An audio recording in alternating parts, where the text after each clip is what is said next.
malinaw ang ating direksyon. Palawakin ang koneksyon, palakasin ang kapasidad, at gawing abot kaya ang presyo ng kuryente para sa bawat Pilipino.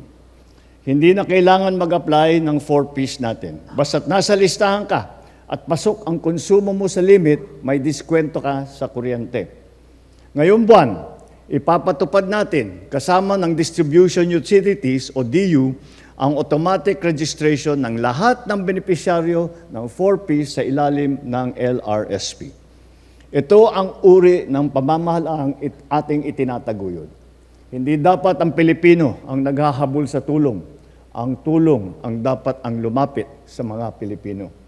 Kapag benepisyaryo ka ng 4Ps na nasa 50 kilowatt-hours pababa ang iyong konsumo, makakakuha ka ng 100% diskwento sa kuryente. This net metering program enables households now and businesses to install renewable energy systems such as solar panels and sell surplus electricity back to the grid, lowering their bills while contributing to the power supply.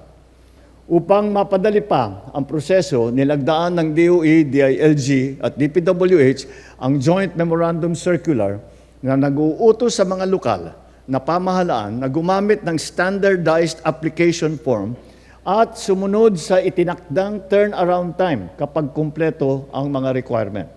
Sa madaling salita, mas malinaw ang patakaran at mas mabilis ang proseso. Ito ay bahagi ng ating mas malawak na misyon. Isang bansang may matatag na enerhiya, malinaw na direksyon at inklusibong pag-uunlad. Progress in the energy sector and in nation building itself rests on shared responsibility.